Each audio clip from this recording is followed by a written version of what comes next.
Laporan dokter rahasia menyebut PM Israel Netanyahu terkena radiasi nuklir dan terancam gegar otak yang merusak kognitifnya.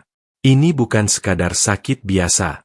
Sementara Mossad dan Shin Bet menerapkan operasi masker untuk membungkam total media, keputusan perang dan nasib Sandra kini di tangan seorang pemimpin yang fungsionalitas otaknya dipertanyakan.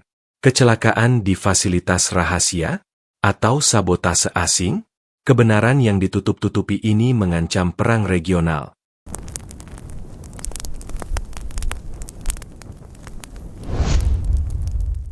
PM Netanyahu kritis? Laporan rahasia dokter spesialis, terkena radiasi nuklir dan terancam gegar otak.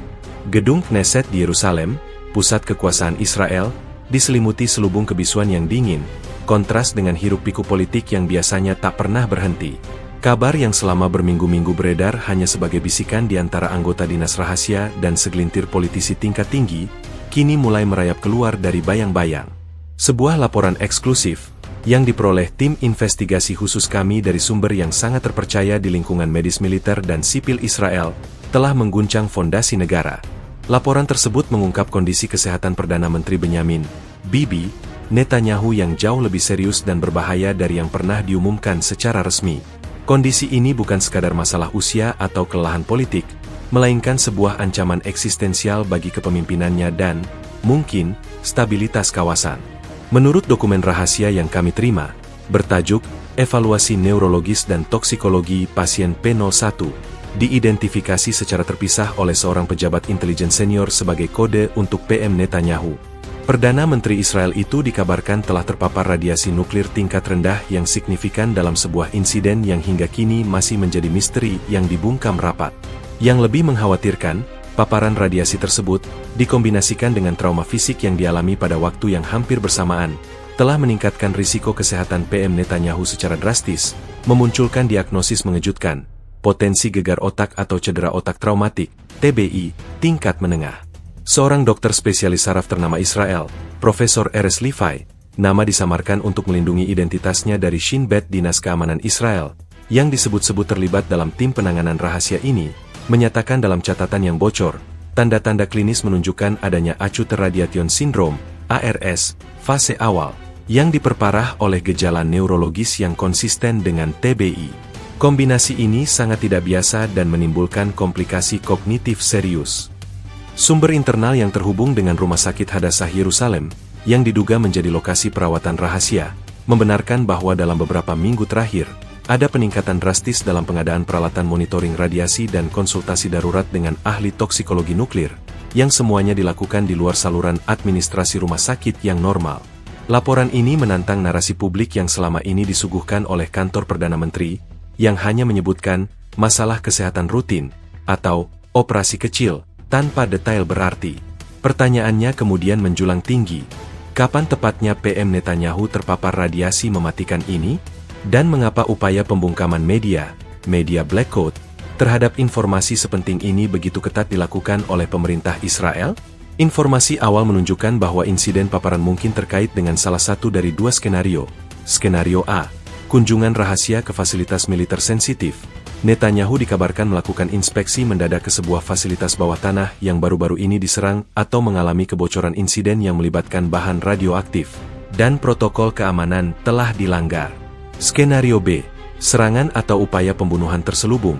Lebih jauh ke dalam spekulasi yang beredar, ada dugaan bahwa paparan radiasi adalah hasil dari operasi intelijen asing yang dirancang untuk melumpuhkan kepemimpinan Israel secara perlahan dan tersembunyi. Skenario kedua ini, meskipun terdengar seperti plot film mata-mata, semakin diperkuat oleh kegigihan pemerintah Israel untuk menutupi insiden ini, menunjukkan adanya komponen keamanan nasional yang sangat sensitif. Dampak dari dugaan gegar otak ini jauh melampaui kesehatan pribadi Netanyahu. Di tengah ketegangan regional yang memuncak, seorang Perdana Menteri yang fungsi kognitifnya terganggu, bahkan hanya pada tingkat yang tidak terdeteksi oleh mata awam, dapat membuat keputusan yang berisiko fatal. Seorang ahli neuropsikologi yang dekat dengan laporan tersebut, yang hanya bisa kami sebut sebagai Dr. Yossi R., menyampaikan kekhawatiran utamanya, bahkan TBI ringan dapat menyebabkan kesulitan dalam pengambilan keputusan yang kompleks, penilaian risiko, dan memori jangka pendek. Dalam situasi perang atau negosiasi kritis, ini adalah bom waktu. Pembungkaman berita ini oleh media utama Israel, sebuah fenomena yang dijuluki Tishlum Hashket, pembayaran keheningan, oleh komunitas pers independen, mengindikasikan bahwa badan sensor militer dan kantor PM bekerja dalam koordinasi yang belum pernah terjadi sebelumnya. Berbagai media besar, seperti Yediot Ahronot dan Haaretz, telah menarik kembali atau menunda publikasi artikel yang menyentuh isu kesehatan PM yang terlalu detail, mengutip permasalahan keamanan nasional, sebuah frasa yang sering digunakan untuk menutupi skandal politik atau militer. Seorang editor berita senior di sebuah saluran televisi swasta Israel, yang memilih untuk tetap anonim, mengakui, "Kami memiliki potongan-potongan cerita, tetapi ancaman untuk dicabut izin siaran kami terlalu besar. Kami hanya bisa melaporkan apa yang diizinkan oleh kantor PM." Keheningan ini adalah bukti nyata bahwa ada sesuatu yang sangat besar dan sangat buruk yang disembunyikan. Sebagai ringkasan pembuka, kabar yang terungkap dalam dokumen rahasia dan kesaksian terselubung ini tidak hanya menempatkan nyawa Perdana Menteri Netanyahu dalam bahaya, tetapi juga krisis kredibilitas yang mendalam pada pemerintahannya. Seberapa parah sebenarnya ancaman terhadap pemimpin Israel ini? Dan bagaimana mungkin media di negara yang bangga akan kebebasan persnya bisa dibungkam begitu rupa? Jawaban atas pertanyaan-pertanyaan ini akan menentukan tidak hanya nasib Netanyahu, tetapi juga arah kebijakan Israel di tengah gejolak geopolitik global. Dunia harus bersiap menghadapi kemungkinan bahwa kepemimpinan yang paling gigih di Timur Tengah sedang berjuang melawan musuh tak terlihat yang jauh lebih berbahaya daripada lawan-lawan politiknya. Efek mematikan dari radiasi dan trauma yang tersembunyi. Ini hanyalah permukaan dari gunung es yang akan kita gali lebih dalam di bab-bab selanjutnya, membongkar kronologi insiden, implikasi medis gegar otak, dan manuver politik yang terjadi di balik pintu tertutup. Keadaan ini memaksa kita semua untuk bertanya, siapa yang sebenarnya memegang kendali di Israel saat ini? Dan apakah keputusan strategis yang diambil selama beberapa minggu terakhir ini dibuat oleh pemimpin yang benar-benar dalam kondisi prima? Setelah terungkapnya kondisi Perdana Menteri Benyamin Netanyahu yang terpapar radiasi nuklir dan potensi gegar otak, melalui laporan evaluasi neurologis dan toksikologi pasien P01, pertanyaan yang paling mendesak adalah, kapan dan di mana insiden mengerikan ini terjadi? Kebisuan resmi dari Yerusalem kian memekakan telinga, namun investigasi kami, yang melibatkan jaringan sumber-sumber Deep Throat di dalam militer Israel, IDF, Komisi Energi Atom Israel, IAEC, dan Badan Intelijen Mossad, berhasil merangkai sebuah kronologi yang sangat mengkhawatirkan. Laporan ini bukan sekadar dugaan, ini adalah rekonstruksi kejadian berdasarkan kesaksian anonim dan logistik pergerakan orang nomor 1 Israel. Berdasarkan kesaksian dari Operatif VK, seorang perwira penghubung keamanan yang bekerja di bawah Direktorat Keamanan Kabinet, DCK, insiden tersebut diduga kuat terjadi dalam kurun waktu 2 minggu sebelum ia secara tiba-tiba menghilang dari pandangan publik untuk istirahat yang sudah dijadwalkan. Titik fokus investigasi mengarah pada sebuah kunjungan rahasia dan mendadak ke selatan. Log perjalanan resmi Perdana Menteri, yang biasa dicatat dengan detail minutif, menunjukkan adanya lubang hitam selama sekitar 8 jam. Dalam rentang waktu ini, semua komunikasi satelit dan perangkat pelacak di sekitar rombongan Netanyahu dinonaktifkan atas perintah langsung dari Mayor Jenderal Cadangan, RM, Kepala Staf Operasional di kantor PM. Di mana lokasinya? Sumber-sumber mengarahkan kami pada suatu area militer yang sangat sensitif, sebuah fasilitas nuklir bawah tanah di Gurun Negev bagian selatan. Fasilitas ini, yang sering disebut-sebut sebagai Kolam Renang 51 dalam jargon intelijen Israel, diakini menampung unit penelitian material fisil dan sering menjadi sasaran pemantauan oleh musuh-musuh Israel. Dr. Avigdor Z, seorang ilmuwan senior yang pernah bekerja di fasilitas serupa, menjelaskan kepada kami bahwa area tersebut, meskipun sangat terproteksi, rentan terhadap kecelakaan kontaminasi silang selama fase pengujian reaktor atau pemrosesan bahan bakar. Kunjungan Netanyahu ke Kolam Renang 51 ini bukan kunjungan rutin. Menurut sumber diplomatik Y, kunjungan ini dipicu oleh adanya laporan intelijen yang sangat sensitif mengenai potensi kerusakan struktural atau kebocoran isolasi pasca serangan siber atau serangan kinetik asing, kemungkinan dari proksi regional, beberapa minggu sebelumnya. Laporan tersebut, yang awalnya dibantah keras oleh juru bicara IAEC, memaksa Netanyahu untuk melakukan inspeksi pribadi tanpa memberitahu sebagian besar kabinetnya. Ia ingin melihatnya sendiri. Ia tidak percaya laporan yang sudah dibersihkan oleh komandan lapangan. Itu adalah keputusan pribadi yang sangat buruk, ujar Operatif VK. Kronologi yang kami rekonstruksi adalah sebagai berikut. PM Netanyahu tiba di fasilitas tersebut dengan helikopter dalam kondisi mode darurat Alpha. Protokol yang sangat ketat seolah dilonggarkan karena situasi yang dianggap mendesak. Kesalahan fatal diduga terjadi di area dekontaminasi. Teknisi G, salah satu insinyawan yang bertugas malam itu, memberikan kesaksian kunci. PM masuk ke area hot zone, zona panas sangat radioaktif, dengan level 3 pakaian pelindung, PPE, yang seharusnya diganti menjadi level 4 untuk durasi yang lama. Yang lebih parah, sensor radiasi portabelnya diduga mengalami kegagalan fungsi di pintu masuk. Teknisi G mengklaim bahwa ia telah melaporkan anomali pada sistem ventilasi dan adanya partikel yang menguap yang terdeteksi secara manual, namun peringatannya diabaikan oleh tim keamanan PM yang terburu-buru. Paparan radiasi diduga terjadi ketika Netanyahu dan rombongannya berada di dekat unit pemrosesan air berat yang bermasalah. Dr. Avigdor Z menjelaskan, paparan radiasi nuklir tingkat rendah seringkali tidak langsung mematikan, tetapi menyebabkan kerusakan seluler terakumulasi, terutama pada jaringan yang paling sensitif seperti sumsum tulang dan, yang relevan dalam kasus ini, sistem saraf pusat. Korelasi trauma fisik dan radiasi. Insiden ini menjadi lebih kompleks karena adanya unsur trauma fisik yang memicu diagnosis gegar otak. Beberapa jam setelah kunjungan ke Negev, rombongan Netanyahu dilaporkan terlibat dalam kecelakaan mobil berkecepatan tinggi yang kecil namun signifikan di jalan raya menuju Tel Aviv. Sebuah sumber di kepolisian Israel, Inspektur M, mengkonfirmasi adanya laporan tentang konvo kendaraan lapis baja yang mengalami benturan ringan saat melakukan manuver darurat. Namun laporan itu langsung diklasifikasi ulang sebagai latihan pengemudi darurat rutin dan dihapus dari log publik dalam waktu kurang dari 2 jam. Awalnya hanya sakit kepala ringan dan mual. Kami mengira itu hanya kelelahan, tutur seorang anggota tim medis PM. Namun, mual dan muntah itu tidak mereda, dan pada malam hari, PM mengalami episode disorientasi akut yang tidak bisa diabaikan lagi.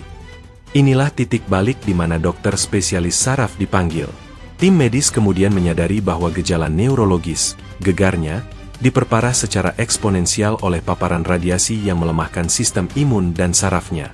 Dr. Erez Levi, nama samaran dari bab 1, mencatat secara pribadi, "The TBI symptoms are unusually severe for the reported impact.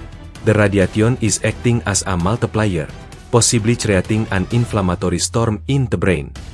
Gejala TBI luar biasa parah untuk benturan yang dilaporkan. Radiasi bertindak sebagai pengganda, mungkin menciptakan badai inflamasi di otak. Kini, fokus berita bergeser dari sekadar sakit ke ancaman keracunan radiasi akut, acute radiation sickness, yang dipicu oleh kecerobohan atau serangan terselubung, yang kemudian diperparah oleh trauma fisik. Asal mula insiden ini, baik itu kecelakaan kerja di fasilitas rahasia atau konsekuensi dari operasi asing yang tersembunyi, menempatkan kepemimpinan Netanyahu dalam risiko kritis. Dengan adanya pembungkaman media yang terus berlanjut, setiap langkah kaki di koridor kekuasaan Israel kini dicurigai sebagai bagian dari upaya untuk mengubur kebenaran pahit ini demi menjaga stabilitas politik yang rapuh. Perdana Menteri Netanyahu kini bukan hanya menghadapi musuh-musuh Israel, ia juga menghadapi musuh yang diam dan tak terlihat yang bersarang di dalam dirinya. Kebohongan tak terucapkan yang melingkupi kesehatan Perdana Menteri Benyamin Netanyahu mulai terkuak dari dalam. Setelah insiden paparan radiasi nuklir di fasilitas rahasia Negev dan trauma fisik yang menyertainya, kondisi fisik Netanyahu dengan cepat memburuk. Gejala-gejala awal yang ia alami, yang mulanya dianggap sepele oleh ajudan dekatnya sebagai jet lag parah atau stres politik biasa, dengan cepat berevolusi menjadi tanda-tanda klinis yang mengkhawatirkan. Laporan yang kami terima dari Dr. Rachel S., seorang perawat senior yang ditugaskan dalam tim medis pribadi PM, mengungkap gambaran mencekam tentang hari-hari pertama pasca insiden yang dibungkam. Gejala awal yang paling menonjol, dan yang paling mudah diabaikan, adalah mual dan muntah yang persisten, yang berlangsung lebih dari 48 jam. Kami memberinya obat antiemetik dosis tinggi, tetapi tidak membantu. Itu bukan virus perut biasa, ujar Dr. Rachel S. dalam pengakuannya yang tertulis. Gejala ini, menurut literatur medis, adalah ciri khas dari sindrom radiasi akut, ARS, fase prodromal, yang terjadi beberapa jam hingga beberapa hari setelah paparan radiasi tingkat tinggi atau menengah. ARS bekerja dengan menyerang sel-sel yang membelah dengan cepat, seperti yang ada di saluran pencernaan. Namun, yang mendorong tim keamanan dan medis untuk meningkatkan kewaspadaan dari tingkat kuning ke merah, adalah perubahan pada fungsi kognitif dan perilaku PM.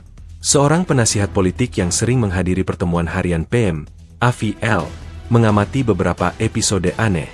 Beliau mulai lupa nama-nama menteri penting yang sudah dikenalnya selama puluhan tahun. Ada momen disorientasi di tengah rapat kabinet darurat, di mana ia tiba-tiba bertanya, "Di mana kita?" Meskipun kita berada di bunker keamanan yang paling dikenal, kata Avi L. kepada tim investigasi kami. Gejala ini menunjukkan adanya disfungsi neurologis akut, jauh melampaui efek samping ARS pada umumnya. Netanyahu dilaporkan juga mengalami sakit kepala hebat yang tidak tertahankan dan fotofobia, sensitivitas ekstrim terhadap cahaya.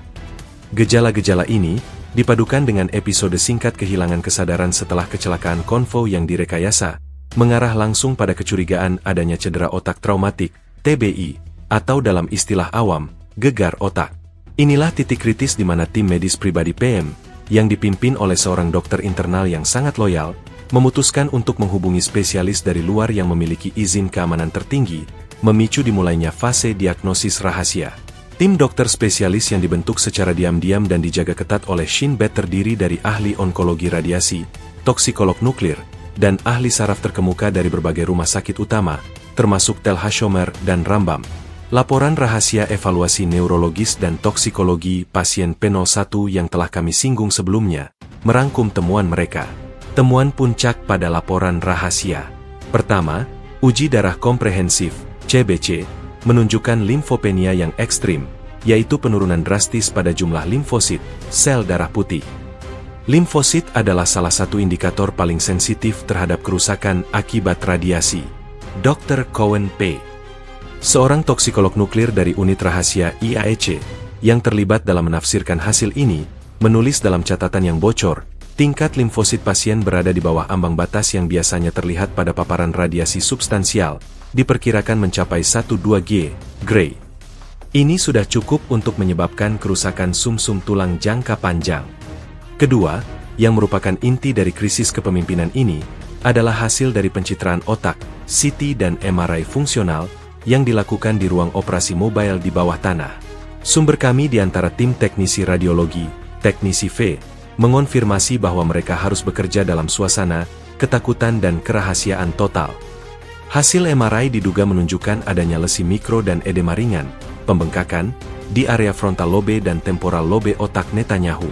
Ahli saraf utama tim, Profesor Erez Levi, nama samaran, secara eksplisit menyatakan dalam ringkasan medis internal, lesi ini, ditambah dengan riwayat trauma tumpul, sangat mendukung diagnosis gegar otak tingkat menengah, grade 2 contusion. Yang lebih mengkhawatirkan, paparan radiasi akan sangat menghambat kemampuan otak untuk memperbaiki dirinya sendiri, meningkatkan risiko sindrom pasca gegar otak yang berkepanjangan. Ketiga, dan mungkin yang paling memberatkan, adalah temuan yang menegaskan paparan nuklir. Tes analisis urinalisis toksikologi menemukan jejak radioisotop yang tidak disebutkan namanya, yang secara konsisten terkait dengan proses pengayaan uranium, bahan yang hanya bisa ditemukan di fasilitas nuklir rahasia. Dr. Cohen P. menyimpulkan, paparan berasal dari sumber internal, bukan sekadar debu radiasi dari lingkungan. Ini adalah kontaminasi yang terkait dengan lokasi yang sangat spesifik dan terlindungi. Diagnosis ganda, sindrom radiasi akut dan gegar otak yang diperburuk oleh radiasi, menghadirkan krisis medis yang belum pernah terjadi sebelumnya bagi seorang pemimpin dunia. Ini bukan hanya masalah kesehatan, ini adalah masalah keamanan nasional, karena gegar otak mengancam kewarasan, penilaian, dan kemampuan Netanyahu untuk memimpin militer dan membuat keputusan strategis yang tepat. Kekuatan Israel selama ini bergantung pada citra pemimpin yang kuat dan tak tergoyahkan. Diagnosis rahasia ini menghancurkan citra tersebut, menjelaskan mengapa pemerintahannya memilih jalur pembungkaman total, sebuah skandal yang akan kita telaah lebih jauh. Mereka tahu bahwa jika kebenaran tentang tingkat keparahan radiasi dan ancaman gegar otak ini terungkap, kepercayaan publik dan stabilitas kawasan akan berada di ambang kehancuran. Krisis kesehatan Perdana Menteri Benyamin Netanyahu telah melewati batas ancaman fisik. Setelah terungkapnya paparan radiasi nuklir dan diagnosis rahasia sindrom radiasi akut serta gegar otak, fokus perhatian para spesialis kini beralih pada dampak kognitif dan neurologis yang mengerikan. Ancaman gegar otak yang diperburuk oleh kontaminasi radiasi telah menempatkan kemampuan Netanyahu untuk memimpin di bawah keraguan terbesar sepanjang karirnya. Ini bukan lagi sekadar masalah pribadi, melainkan risiko keamanan nasional yang secara langsung mengancam pengambilan keputusan strategis Israel di tengah gejolak kawasan. Menurut transkrip yang bocor dari diskusi panel rahasia dokter spesialis, yang kami peroleh melalui sumber medis Alpha dari Kementerian Pertahanan, korelasi antara paparan radiasi dan cedera otak traumatik, TBI, pada Netanyahu menunjukkan pola patologis yang sangat jarang. Cedera tumpul yang menyebabkan gegar otak itu sendiri akan mengganggu fungsi otak sementara, jelas Dr. Ilan K., seorang ahli neurotrauma yang dihormati di Israel, dalam catatan diskusinya. Namun, ketika jaringan otak yang terluka, terutama sel-sel glial yang bertanggung jawab atas perbaikan dan dukungan saraf, dilemahkan oleh kerusakan seluler akibat radiasi, proses pemulihan tidak hanya melambat, tetapi juga berpotensi menyebabkan kerusakan permanen. Radiasi, bahkan pada tingkat yang dianggap rendah oleh beberapa standar militer, bertindak sebagai multiplikator inflamasi di otak. Sel-sel yang biasanya membersihkan puing-puing seluler setelah trauma kini sibuk memperbaiki kerusakan akibat paparan nuklir, meninggalkan area gegar otak rentan terhadap peradangan kronis dan edema, pembengkakan, yang berkepanjangan. Dr. Naomi T., seorang ahli toksikologi nuklir yang merupakan bagian dari tim rahasia, menekankan, efek radiasi pada sistem saraf pusat seringkali tertunda, tetapi ketika dipicu oleh trauma seperti TBI, manifestasinya bisa menjadi akut dan merusak fungsi eksekutif dengan cepat. Dampak paling berbahaya dari kondisi ini terletak pada fungsi eksekutif Netanyahu, serangkaian proses kognitif yang memungkinkan perencanaan, pengambilan keputusan, memori kerja, dan manajemen waktu. Beberapa sumber yang dekat dengan lingkaran dalam PM, termasuk asisten kabinet P., telah memberikan kesaksian mengenai perubahan perilaku yang mengkhawatirkan. Beberapa hari setelah istirahatnya, yang sebenarnya adalah perawatan rahasia, ia kembali memimpin rapat. Namun, ia kesulitan untuk mempertahankan fokus pada topik yang kompleks, sering mengulang pertanyaan yang baru saja dijawab, dan menunjukkan penilaian risiko yang berubah-ubah, ungkap asisten kabinet P. Dalam satu contoh, yang dikonfirmasi oleh pejabat keamanan senior H., Netanyahu dilaporkan bersikeras untuk melanjutkan operasi militer berisiko tinggi yang sebelumnya ia tunda karena terlalu berbahaya, hanya untuk menarik kembali perintahnya secara tiba-tiba beberapa jam kemudian tanpa alasan. Yang jelas, fluktuasi pengambilan keputusan ini adalah ciri klasik dari kerusakan pada frontal lobe akibat gegar otak.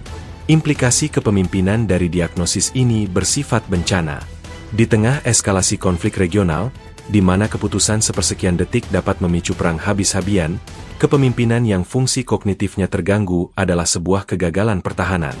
Israel menghadapi ancaman dari berbagai front, mulai dari perundingan sandera yang rumit, ancaman serangan siber terhadap infrastruktur vital, hingga pengelolaan hubungan kritis dengan sekutu terdekatnya.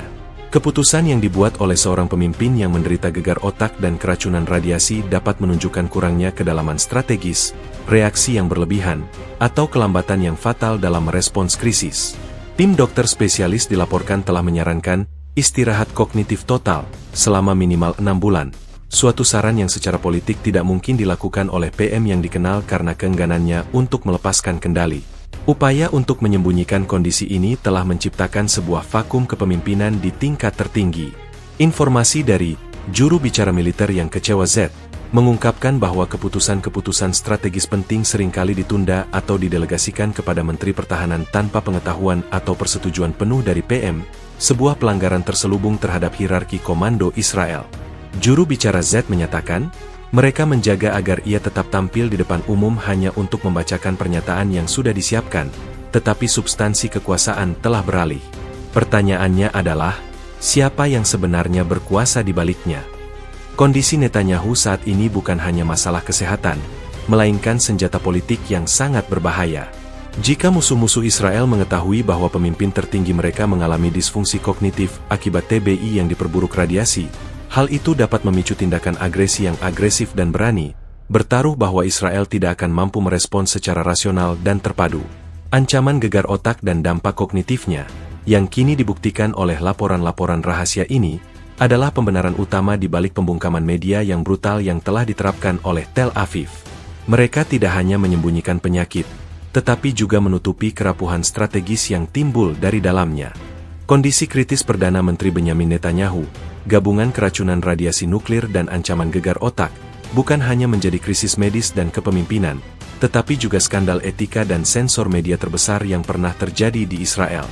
Upaya gigih untuk membungkam kabar ini dari publik Israel dan dunia telah menciptakan istilah baru di kalangan pers independen, Tishlum Hashket, pembayaran keheningan. Ini adalah kebijakan terstruktur yang dijalankan oleh lingkaran dalam PM dan otoritas keamanan, mengubah prinsip transparansi menjadi ketiadaan informasi yang gelap. Investigasi kami mengungkap bahwa upaya pembungkaman ini dimulai hampir segera setelah diagnosis ganda yang mengancam jiwa pasien P01, Netanyahu, dikonfirmasi oleh tim dokter rahasia. Sekretaris Pers Alpha, di kantor Perdana Menteri, yang berbicara kepada kami dengan syarat anonimitas total dan melalui saluran komunikasi yang dienkripsi secara ketat, mengakui bahwa perintah untuk menerapkan media blackout datang dari tingkat yang sangat tinggi, diduga dari Direktorat Keamanan Kabinet dan unit sensor militer dalam koordinasi yang sangat erat. Kami diberitahu, kabar ini bukan untuk dipublikasikan. Ini adalah rahasia yang jauh lebih berbahaya daripada operasi nuklir manapun. Ini adalah kerentanan nasional, ungkap Sekretaris Pers Alpha. Langkah pertama dalam Tishlum Hashket adalah mengeluarkan perintah kebisuan total kepada semua editor berita di saluran televisi, surat kabar utama, dan situs berita daring Israel. Perintah ini tidak berbentuk surat resmi yang dapat dipertanyakan secara hukum, melainkan panggilan telepon rahasia dari Kolonel Cadangan Gideon F., kepala sensor militer, yang dikenal memiliki kekuasaan mutlak atas apa yang boleh dan tidak boleh dilaporkan. Seorang editor senior di harian terkemuka Israel, yang meminta kami memanggilnya sebagai editor beta, menggambarkan situasi tersebut sebagai teror halus. Gideon F. tidak mengancam akan memenjarakan kami. Dia mengancam akan mencabut lisensi kami, menghentikan seluruh operasi berita kami, dan mencap kami sebagai pengkhianat di saat negara sedang kritis. Tidak ada media yang berani mengambil risiko itu, tutur editor beta. Pembungkaman ini beroperasi melalui dua mekanisme utama, penahanan informasi medis dan diseminasi narasi kontrol. Penahanan informasi medis. Semua staf medis yang merawat PM, mulai dari ahli saraf hingga perawat biasa, diwajibkan menandatangani perjanjian non-pengungkapan, NDA, yang sangat ketat, yang secara khusus mencantumkan ancaman hukuman penjara seumur hidup di bawah Undang-Undang Keamanan Nasional Israel. Dr. Cohen P., toksikolog nuklir yang terlibat, dari bab 3, yang menyampaikan informasi berharga kepada kami, harus menggunakan komunikasi burner phone dan dead drop karena takut akan Shin Bet. Mereka bahkan menyita semua file digital dan hard copy yang merujuk pada pasien P01 dari sistem rumah sakit, ungkap Dr. Cohen P. Jika ada laporan medis yang keluar, itu hanyalah pernyataan yang sudah divalidasi dan disterilkan oleh kantor PM. Diseminasi narasi kontrol. Kantor Perdana Menteri secara proaktif menyebarkan narasi palsu kepada media, yang secara konsisten merujuk pada kondisi Netanyahu sebagai kelelahan rutin, prosedur kesehatan minor yang sudah dijadwalkan, atau infeksi virus ringan. Taktik ini didukung oleh penampilan publik Netanyahu yang dijadwalkan secara hati-hati. Sebuah sumber dari tim produksi video kantor PM, Teknisi G. Video, mengungkapkan bahwa penampilan terbaru Netanyahu di hadapan kamera telah direkayasa secara visual. Kami harus menggunakan lensa lebar untuk meminimalkan tampilan wajahnya yang kuyu, mengurangi waktu berbicaranya hanya pada poin-poin yang sudah dihafal, dan mengedit keluar jeda kognitif yang jelas, di mana ia tampak hilang selama beberapa detik dari rekaman yang disiarkan, ujar Teknisi G. Video. Ini adalah manipulasi yang bertujuan untuk mempertahankan citra pemimpin yang kuat dan fungsional, meskipun kenyataannya menunjukkan sebaliknya. Reaksi dari pers independen dan jurnalis veteran Israel terhadap pembungkaman ini adalah campuran dari frustrasi dan ketidakberdayaan. Gideon Levy, kolumnis terkemuka yang dikenal kritis, meskipun tidak secara eksplisit menyebutkan radiasi atau gegar otak, menulis dalam kolomnya yang penuh teka-teki, "Kita sedang dipimpin oleh hantu. Kabinet kita mengambil keputusan berdasarkan bayangan di dinding, bukan berdasarkan cahaya kebenaran." Sensor militer telah mencapai titik di mana mereka tidak hanya melindungi informasi, tetapi melindungi ilusi. Komunitas pers daring yang lebih kecil, yang dikenal sebagai The Fourth Estate Watch, mencoba menerbitkan artikel yang mengisyaratkan ketidakhadiran PM yang tidak biasa dan penundaan pertemuan penting, tetapi server mereka diserang siber hanya beberapa jam setelah publikasi, mengacu pada kemampuan teknis canggih yang biasanya dikaitkan dengan unit intelijen negara. Pembungkaman media Israel bukan sekadar penutupan cerita. Ini adalah manipulasi psikologis berskala nasional yang dirancang untuk menjaga stabilitas politik buatan di saat kerentanan maksimum. Mereka tahu bahwa pengungkapan bahwa Perdana Menteri terkena radiasi nuklir dan menderita gegar otak akan memicu pasar saham anjlok, kepanikan publik, dan, yang paling ditakuti, krisis suksesi di mana lawan-lawan Netanyahu akan menuntut pengaktifan pasal 16 Basic Law, Undang-Undang Dasar Israel, untuk menyatakan PM tidak mampu secara permanen dan melengsarkannya dari jabatan. Upaya pembungkaman yang dilakukan oleh pemerintah Israel ini, ironisnya, hanya memperkuat validitas laporan rahasia yang kami publikasikan. Keheningan media, penarikan kembali artikel, dan disinformasi yang disebarkan secara masif menjadi bukti tak terbantahkan bahwa ada sesuatu yang besar dan mengerikan sedang disembunyikan di balik tirai kekuasaan di Yerusalem. Kabar yang dibungkam mengenai paparan radiasi nuklir dan ancaman gegar otak yang diderita Perdana Menteri Benyamin Netanyahu telah menyulut krisis politik internal yang jauh lebih berbahaya daripada yang terlihat di permukaan. Di balik dinding tebal Yerusalem, faksi-faksi politik Israel, yang selalu rapuh, kini berada di ambang pergolakan suksesi yang brutal dan tersembunyi. Kebohongan yang diterapkan oleh kantor PM melalui kebijakan Tishlum Hashket, pembayaran keheningan, justru memicu ketidakpercayaan dan manuver rahasia di antara para menteri kabinet dan oposisi. Stabilitas kabinet darurat Israel, yang dibentuk dengan susah payah di tengah konflik, kini menghadapi ujian terberatnya. Menteri X, seorang anggota kabinet senior dari partai koalisi kecil, memberikan kesaksian rahasia kepada tim investigasi kami. Sejak istirahat PM, suasana dalam pertemuan kabinet menjadi tegang dan penuh kecurigaan. Kami merasakan ada yang disembunyikan. PM seringkali datang terlambat, tampak lesu, dan kadang-kadang beralih subjek tanpa alasan yang logis. Perintahnya seringkali harus diulang atau diklarifikasi oleh kepala stafnya, yang secara efektif berfungsi sebagai wali kognitif, Cognitive Guardian. Kesaksian ini menguatkan diagnosis gegar otak, bab 4, yang mengganggu fungsi eksekutif Netanyahu. Kekuatan sejati dalam pemerintahan Israel kini bergeser ke dua kutub. Lingkaran dalam loyalitas ekstrim dan faksi perebut kekuasaan yang bergerak diam-diam. Di satu sisi, ada lingkaran kecil para loyalis garis keras yang bekerja tanpa lelah untuk menjaga ilusi fungsionalitas Netanyahu. Mereka bertanggung jawab atas jadwal penampilan publik yang ketat dan naskah yang sangat minim, seperti yang diuraikan pada bab 5. Kepala staf Y, yang sangat dekat dengan urusan harian PM, diduga menjadi perpanjangan tangan efektif Netanyahu. Sumber kami di Kementerian Kehakiman, pejabat hukum D, mengkonfirmasi bahwa lingkaran dalam ini telah menyusun draft legal rahasia yang mengantisipasi segala kemungkinan, termasuk penggunaan pasal 16 Basic Law, Undang-Undang Dasar yang memungkinkan penggantian PM jika ia dinyatakan tidak mampu secara permanen. Namun, draft ini dirancang untuk menunda penerapannya selama mungkin, demi memberikan waktu bagi Netanyahu untuk pulih tanpa kehilangan kekuasaan. Di sisi lain, ada faksi yang dipimpin oleh para politisi yang melihat krisis kesehatan ini sebagai peluang emas untuk suksesi. Rival-rival lama Netanyahu, baik di dalam koalisi maupun di luar, mulai bergerak di bawah tanah, mengadakan pertemuan rahasia dan mengumpulkan dukungan dari anggota Knesset, Parlemen Israel. Pemimpin oposisi Z, seorang tokoh sentral dalam gerakan ini, mengeluarkan pernyataan publik yang tampak kritis terhadap kebijakan PM, namun isinya secara terselubung menuntut transparansi mengenai kemampuan memimpin, bukan hanya kesehatan PM. Israel berhak tahu apakah tangannya yang memegang kendali negara ini benar-benar kuat, ataukah sedang gemetar, ujar pemimpin oposisi Z, sebuah sindiran tajam yang jelas ditujukan pada kondisi Netanyahu yang sebenarnya. Permintaan transparansi bukan hanya datang dari oposisi, tetapi juga dari publik dan kelompok masyarakat sipil. Sebuah organisasi pemantau pemerintah nirlaba, Gerakan untuk Keterbukaan Publik, GKP, mengajukan petisi ke Mahkamah Agung Israel menuntut agar kantor PM menyerahkan laporan medis yang tidak disensor. Pengacara R, yang mewakili GKP, berargumen, ketika kesehatan seorang pemimpin mempengaruhi keputusan perang dan damai, terlebih lagi dengan ancaman neurologis dan paparan nuklir, itu bukan lagi privasi. Itu adalah masalah demokrasi. Petisi ini hingga kini masih ditahan, menunjukkan tangan kuat sensor militer dan tekanan politik pada lembaga peradilan. Situasi politik diperburuk oleh kekhawatiran militer. Kepala Staf IDF dikabarkan telah mengadakan pertemuan rahasia dengan para komandan senior untuk membahas protokol komando alternatif jika PM tiba-tiba tidak mampu membuat keputusan operasional.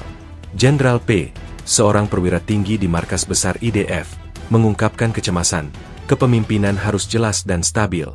Jika ada keraguan sedikit pun mengenai kapasitas pengambilan keputusan panglima tertinggi kita, itu membuka pintu bagi kesalahan fatal di lapangan. Kami tidak bisa berperang di bawah bayang-bayang ketidakpastian. Kekhawatiran ini, yang menguatkan risiko yang ditimbulkan oleh gegar otak Netanyahu, menunjukkan bahwa militer sendiri telah kehilangan kepercayaan pada kemampuan de facto PM untuk memimpin. Pada dasarnya, krisis kesehatan Netanyahu telah menciptakan dualitas kekuasaan di Israel. Secara formal, ia adalah PM, tetapi secara substansial, kekuasaan operasional dan kognitifnya telah didelegasikan secara informal kepada segelintir loyalis. Upaya untuk menutupi kebenaran radiasi nuklir dan gegar otak ini bukan lagi sekadar perlindungan reputasi, melainkan upaya terakhir untuk mencegah kudeta konstitusional yang akan dipicu oleh tuntutan oposisi.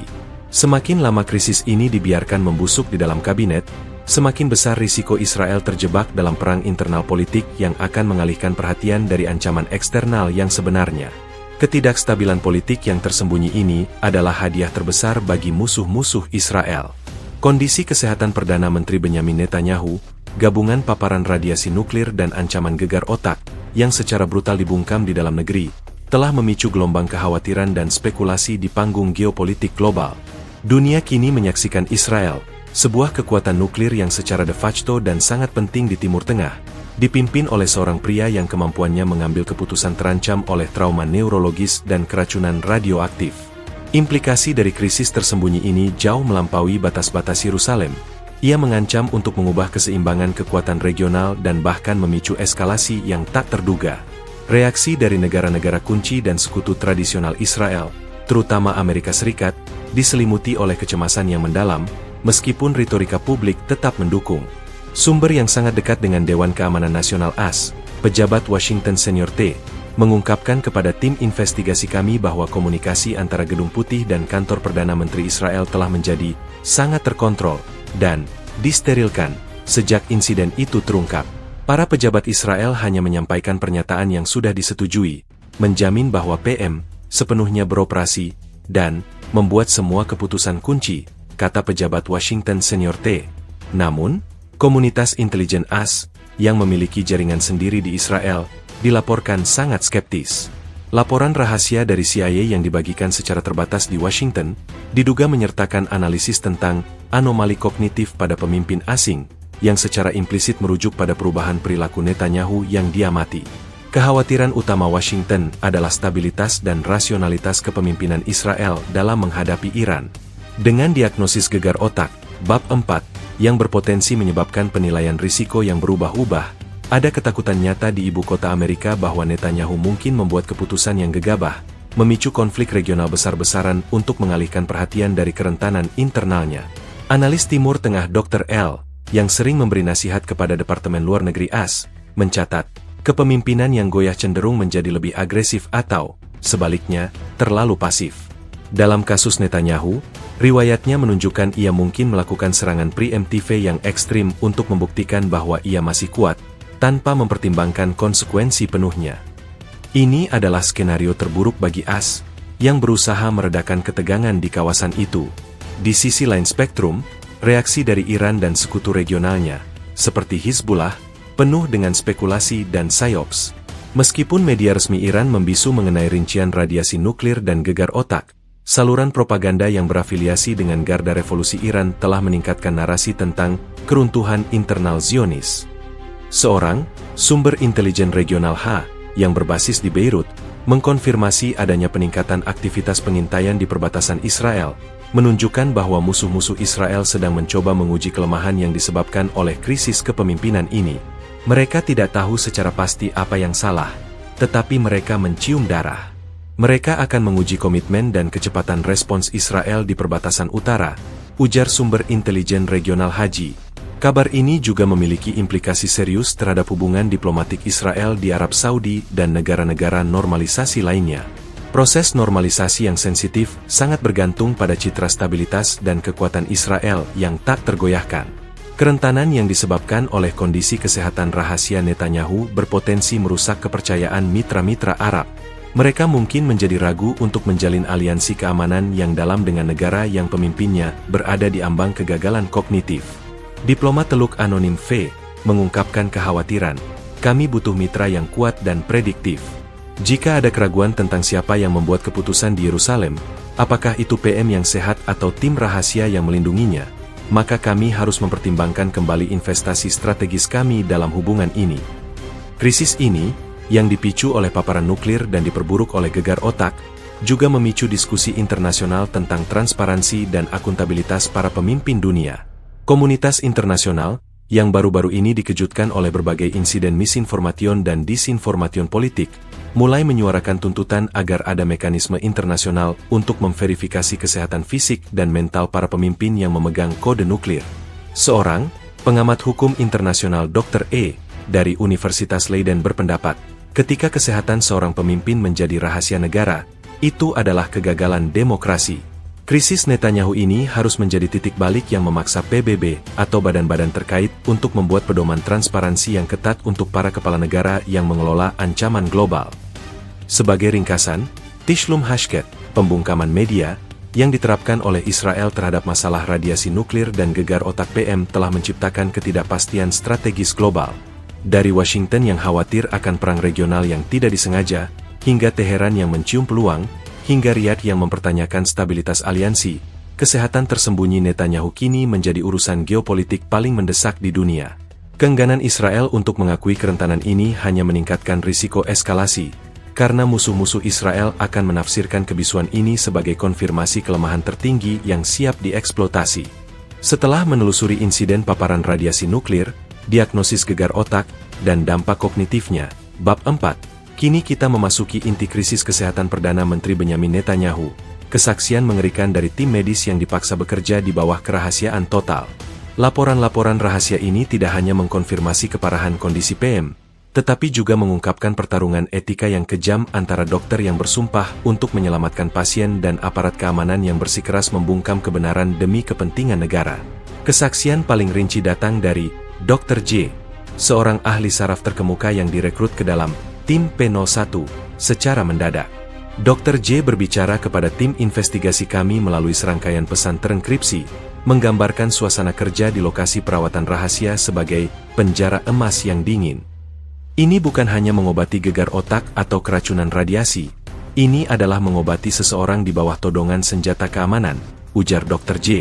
Ia menegaskan bahwa intervensi medis mereka secara konsisten dihalangi oleh protokol keamanan yang kaku yang dipaksakan oleh Shin Bet dan lingkaran dalam PM.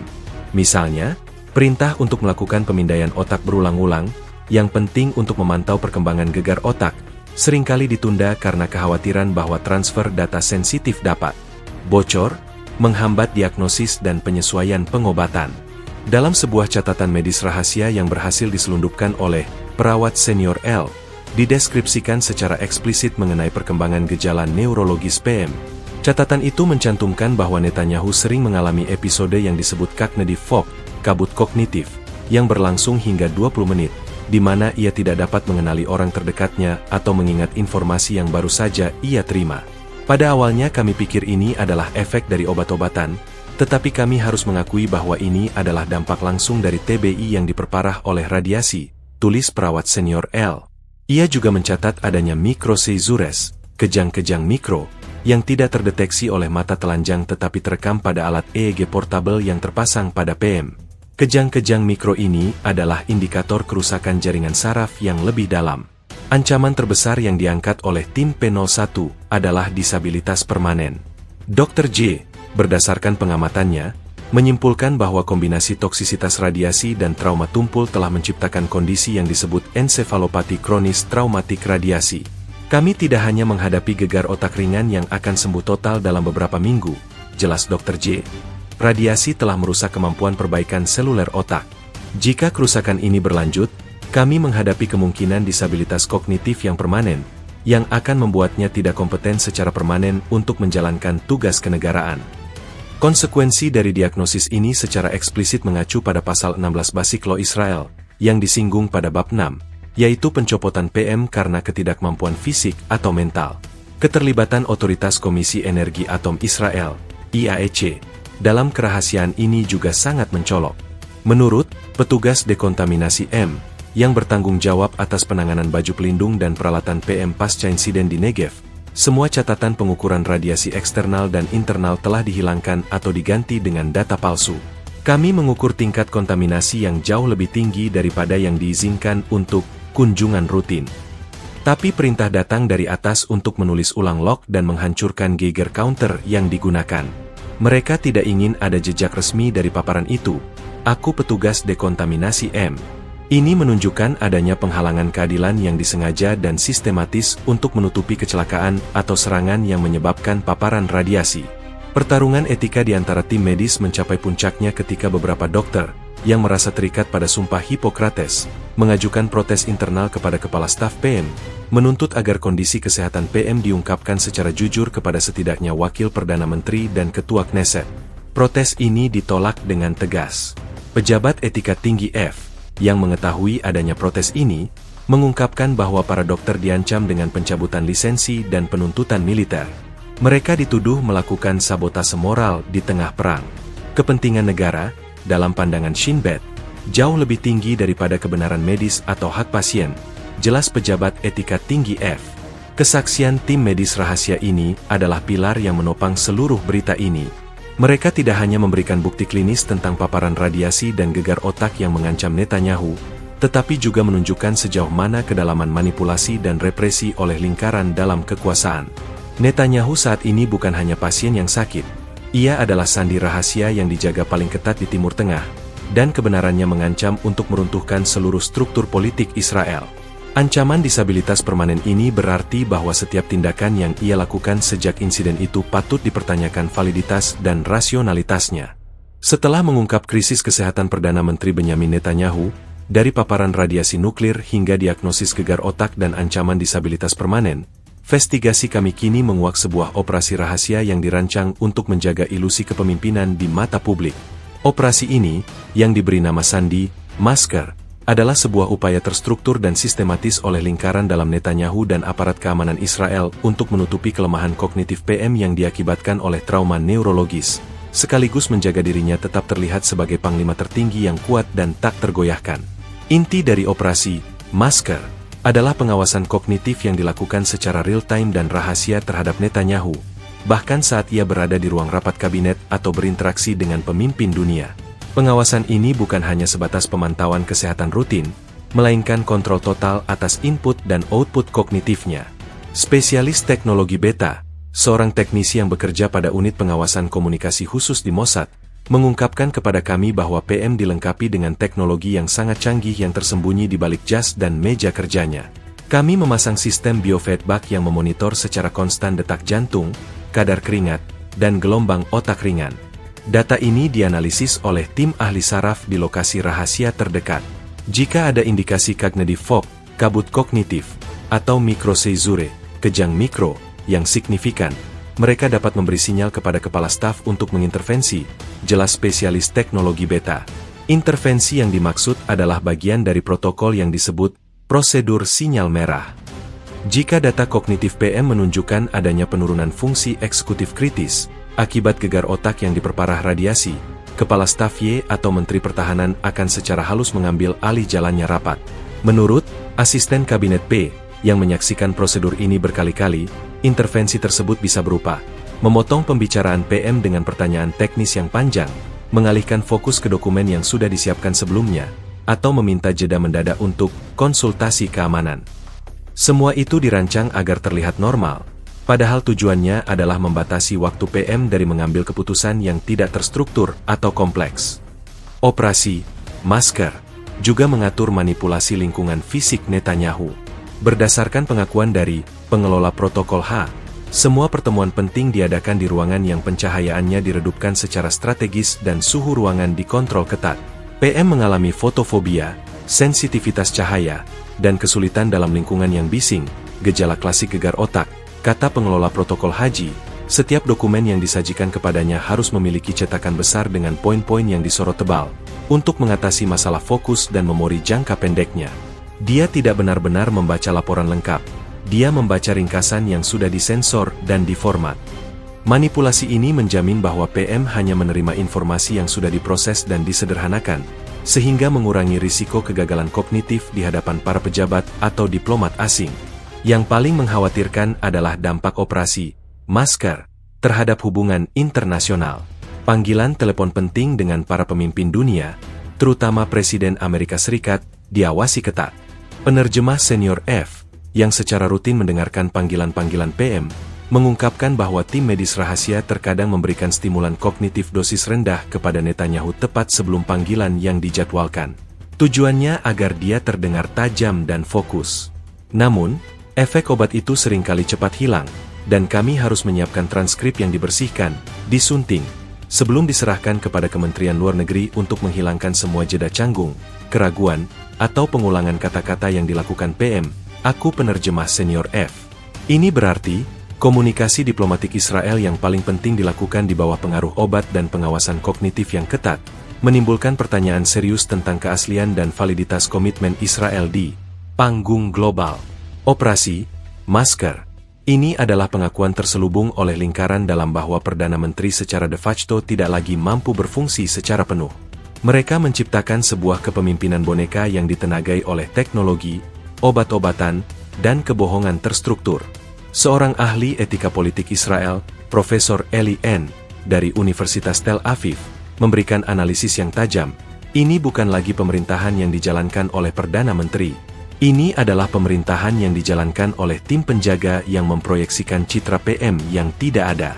Krisis radiasi dan gegar otak telah mengungkap jurang pemisah antara kenyataan dan ilusi, dan ini adalah penghinaan terhadap demokrasi. Keberadaan operasi masker memperkuat tuntutan dari oposisi dan masyarakat sipil untuk mengaktifkan pasal 16 Basic Law. Bagaimana mungkin seorang pemimpin yang memerlukan pengawasan kognitif real-time dan intervensi tersembunyi dapat dipercaya untuk membuat keputusan perang dan damai? Krisis kesehatan Netanyahu, yang sekarang terbungkus dalam selimut rahasia teknologi dan manuver politik, adalah bukti nyata bahwa negara Israel kini dipimpin oleh sebuah sandiwara yang sangat mahal yang siap runtuh kapan saja. Krisis kesehatan Perdana Menteri Benyamin Netanyahu yang dipicu oleh paparan radiasi nuklir dan ancaman gegar otak telah mengungkap dimensi yang lebih gelap dan lebih terpusat, keterlibatan aktif dan masif dari dua lembaga intelijen utama Israel, Mossad, Lembaga Intelijen dan Misi Khusus, dan Shin Bet, Dinas Keamanan Israel, dalam operasi rahasia, masker, untuk membungkam kebenaran. Peran mereka bukan hanya sekadar mengamankan PM, melainkan sebagai arsitek utama kebohongan nasional yang bertujuan untuk menjaga ilusi kepemimpinan di hadapan ancaman suksesi internal dan agresi eksternal. Menurut laporan yang kami kumpulkan dari beberapa sumber intelijen dan keamanan, Mossad dan Shin Bet telah membentuk Gugus Tugas K, Keter, sebutan Ibrani untuk mahkota atau corona, sebuah unit khusus yang bertanggung jawab langsung kepada Kepala Staf PMY dan bukan melalui saluran komando intelijen normal. Tugas utama Gugus Tugas K adalah pengendalian kerusakan informasi dan personel terkait pasien P01. Peran Shin Bet, menghilangkan jejak domestik. Shin Bet, yang biasanya berfokus pada ancaman keamanan domestik, memimpin operasi untuk menghilangkan semua jejak klinis dan logistik insiden paparan radiasi nuklir, Bab 2, dan penanganan medis rahasia. Agen lapangan Ki, seorang mantan operator Shin Bet yang memiliki akses ke log operasi, mengungkapkan bahwa agensi tersebut melancarkan operasi pembersihan paling intensif dalam 1 dekade. Ini termasuk pengamanan data medis, menggunakan kemampuan siber tingkat lanjut. Shin Bet menyusup ke sistem digital semua rumah sakit dan fasilitas militer yang mungkin terlibat, memastikan semua referensi ke pasien P01, radiasi, atau toksikologi nuklir, dihapus atau dienkripsi secara permanen. Bahkan salinan hard copy catatan medis PM dimusnahkan di bawah pengawasan ketat, diubah menjadi abu yang tidak dapat dilacak. Aku agen lapangan Ki. Intimidasi personel. Shin Bet bertanggung jawab atas pemaksaan perjanjian non-pengungkapan, NDA, yang sangat ketat pada tim medis rahasia, menggunakan ancaman terhadap karir dan keselamatan keluarga mereka. Pengacara keamanan N, yang biasa bekerja untuk Shin Bet, mengkonfirmasi bahwa beberapa dokter dan perawat kunci dideportasi secara sementara dari Israel, ditempatkan di lokasi aman di luar negeri di bawah pengawasan, untuk memastikan mereka tidak dapat dihubungi oleh media atau politisi oposisi. Tindakan ini secara efektif mengisolasi semua sumber informasi primer tentang kondisi PM. Pengawasan media, Shin Bet memperkuat sensor militer, memastikan kebijakan Tishlum Hashket dipatuhi oleh setiap saluran berita utama. Jika ada wartawan yang melintasi garis merah dan mencoba menyelidiki rumor gegar otak atau radiasi, Shin Bet akan mengunjungi editornya dalam waktu jam. Pesannya jelas, berita ini adalah ancaman eksistensial, kata editor Beta dalam komunikasi lanjutannya. Peran Mossad mengelola narasi global dan ancaman eksternal. Sementara Shin Bet menangani bagian domestik, Mossad bertanggung jawab atas dimensi internasional dari operasi Masker. Tugas mereka adalah memproyeksikan citra stabilitas PM dan memastikan tidak ada musuh asing yang memanfaatkan kelemahan kognitifnya. Direktur Intelijen Luar Negeri R, seorang kontak lama Mossad kami, menjelaskan fokus mereka. Kontraintelijen terhadap musuh. Mossad meningkatkan operasi intelijen untuk memantau upaya Iran, Hizbullah, dan badan intelijen asing lainnya yang berusaha mengkonfirmasi atau mengeksploitasi rumor kesehatan PM. Kami menyebarkan false flag, informasi palsu, di saluran intelijen tertentu untuk membuat mereka bingung, mengatakan bahwa ia hanya mengalami serangan jantung ringan, bukan cedera otak atau radiasi. Kami ingin musuh meremehkan tingkat keparahannya, ungkap Direktur Intelijen Luar Negeri R. Kontrol informasi diplomatik. Mossad bekerja sama dengan Kementerian Luar Negeri untuk memastikan bahwa panggilan telepon dan pertemuan tertutup PM dengan para pemimpin dunia berjalan mulus, sejalan dengan operasi pengawasan kognitif. Direktur R menambahkan, kami memastikan bahwa data tentang PM yang bocor ke intelijen sekutu, seperti Amerika Serikat, adalah narasi yang dikontrol, yang mengakui adanya kelelahan atau masalah prostat, tetapi secara tegas menolak diagnosis TBI dan paparan nuklir. Inti dari keterlibatan Mossad dan Shin Bet dalam skandal ini adalah perlindungan kekuasaan, bukan perlindungan negara. Dengan gegar otak dan radiasi mengancam melengsarkan Netanyahu melalui pasal 16, badan-badan ini, di bawah arahan lingkaran dalam loyalitas ekstrim, memilih untuk melanggar prinsip transparansi dan etika, menjadi mesin kebohongan paling canggih di dunia. Keberhasilan operasi Masker yang didorong oleh badan intelijen ini, telah menciptakan situasi berbahaya di mana dunia dan bahkan warga Israel sendiri tidak tahu apakah mereka dipimpin oleh seorang Perdana Menteri yang kompeten atau oleh agen-agen keamanan yang bertindak atas namanya. Kondisi Perdana Menteri Benyamin Netanyahu, yang terkena paparan radiasi nuklir dan menderita ancaman gegar otak, telah mengubah setiap keputusan strategis Israel menjadi sebuah taruhan yang berisiko fatal. Setelah mengungkap operasi rahasia, Masker, dan peran Mossad Shin Bet dalam menutupi kelemahan kognitifnya, kini kita mengalihkan fokus pada konsekuensi paling nyata dan emosional dari krisis ini, dampak terhadap negosiasi sandera dan validitas keputusan perang yang diambil di bawah kepemimpinan yang terganggu. Kebenaran yang terbungkam ini menempatkan Israel pada risiko ganda, kegagalan diplomatik dan kesalahan militer yang mematikan. Di jantung krisis kemanusiaan Israel, adalah upaya berkelanjutan untuk membebaskan para sandera yang ditahan oleh kelompok-kelompok bersenjata regional. Negosiasi ini memerlukan ketahanan mental, ketajaman diplomatik, dan penilaian risiko yang kompleks dan berkelanjutan, kualitas yang terancam serius oleh diagnosis gegar otak dan cognitive fog, kabut kognitif, yang diderita Netanyahu. Negosiator veteran K, yang memiliki akses ke ruang perang dan sesi negosiasi rahasia, memberikan kesaksian yang mengkhawatirkan.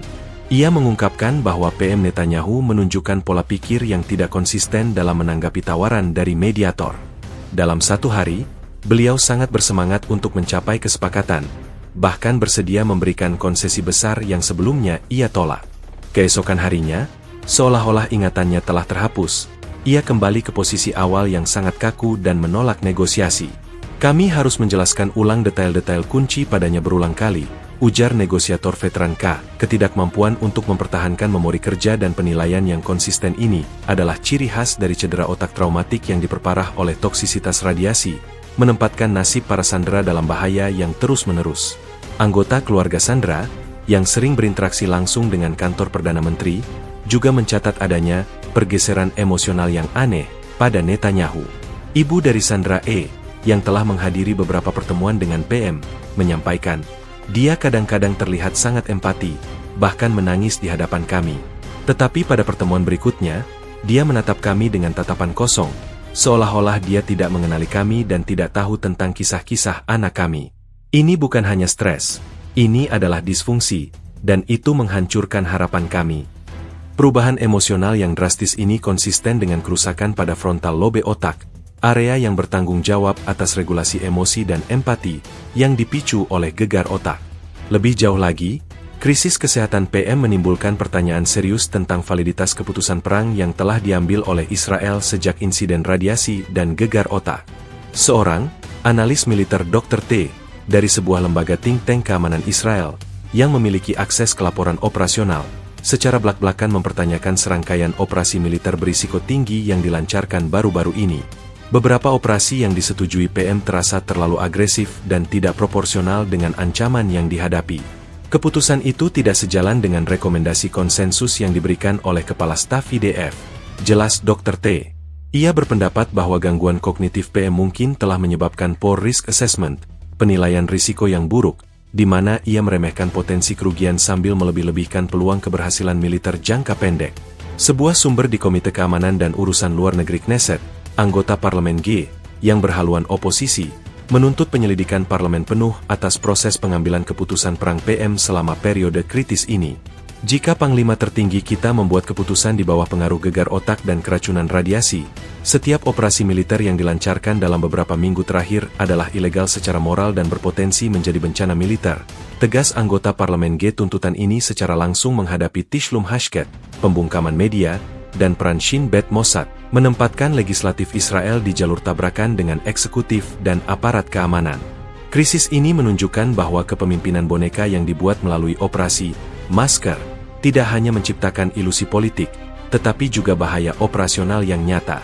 Netanyahu, yang secara kognitif terganggu oleh gegar otak dan radiasi, tidak hanya mengancam negosiasi sandera dengan ketidakkonsistennya, tetapi juga berpotensi menyeret Israel ke dalam konflik yang tidak perlu melalui miskalkulation, kesalahan perhitungan, yang didasarkan pada penilaian yang cacat.